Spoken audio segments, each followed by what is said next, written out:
Alors quand on regarde, bon je vais être un peu redondant par rapport à ce qui a été dit, quand on regarde l'étude, la National Health Nutrition Examination Study, donc on voit qu'aux États-Unis, 6% de la population de plus de 40 ans, ça fait soit 7 millions d'habitants, ont un IPS inférieur à 0,9.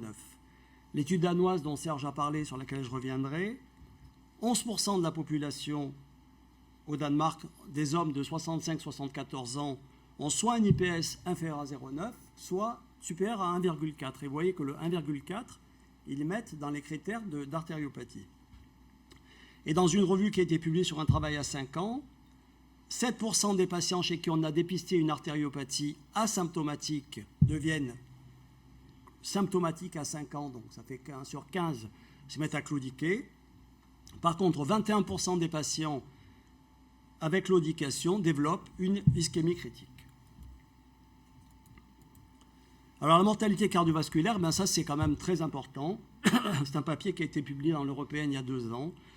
Chez le patient asymptomatique, à IPS normal, c'est 5%. Ils ont pris une population d'hommes de plus de 65 ans. Chez les patients asymptomatiques avec un IPS inférieur à 0,9, c'est quasiment le double, c'est 10%, 9%.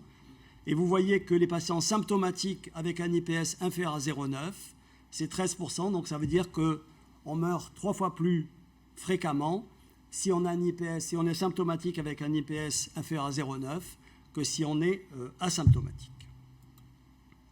Ce qu'on sait depuis longtemps, c'est que, bien sûr, la mortalité est liée à l'IPS de départ. Quand on voit ce vieux schéma de Makeda dans les années 90, quand vous partez d'un IPS de 0,40, la mortalité à 10 ans est de 40%, donc il y a de 60%, il y a 40% de survivants.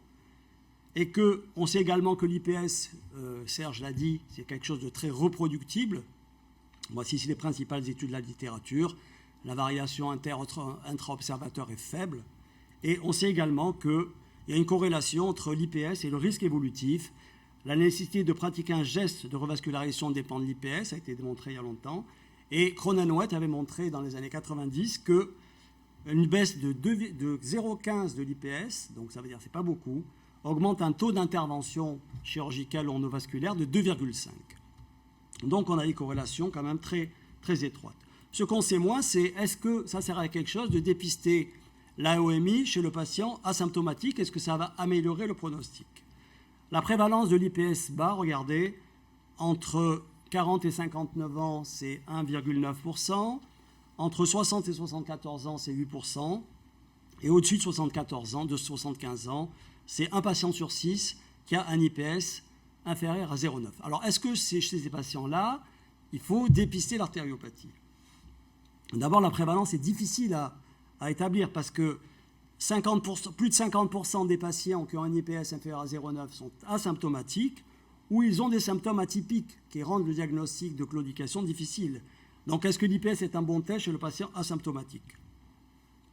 Il y a une étude suédoise sur 306 hommes et femmes de plus de 70 ans qui a comparé le dépistage par une ARM, donc une angio-IRM corps entier, où les critères de sténose étaient plus de 50% en sous-inguinal ou au niveau iliaque.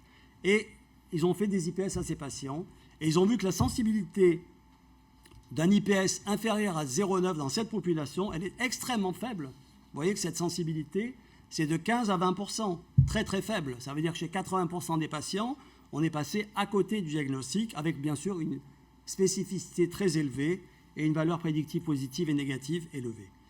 L'étude danoise dont a parlé Serge tout à l'heure, chez des gens de 65 à 74 ans, on ne dépistait pas que l'artériopathie, on dépistait les anévrismes, l'artériopathie et l'hypertension artérielle.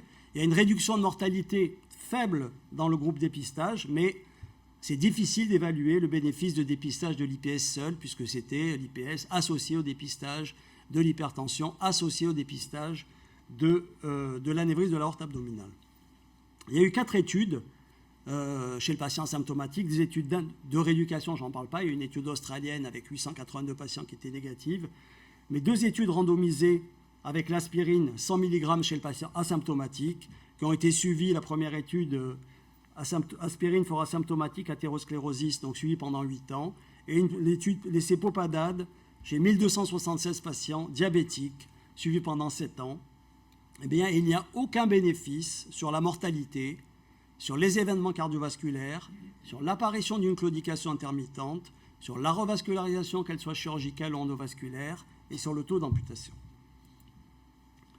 Que nous disent les recommandations ACC-AHA de l'année dernière? Il faut dépister les adultes de plus de 65 ans. Il faut dépister les adultes de plus de 50 ans avec facteur de risque ou histoire familiale d'artériopathie. Il faut dépister les adultes de moins de 50 ans avec diabète et un autre facteur de risque. La Société de chirurgie vasculaire américaine, la SVS, est tout à fait élevée contre ces pratiques et elle s'est élevée contre le dépistage des patients asymptomatiques s'il n'y avait pas de patients artériitiques, s'il n'y avait pas de facteur de risque, pas de symptômes et pas d'histoire familiale. Alors pour trancher, comme toujours, l'Academy of Family Physicians a dit que dans l'état actuel de nos connaissances, le dépistage de l'artériopathie par l'IPS chez le patient asymptomatique n'est pas recommandé.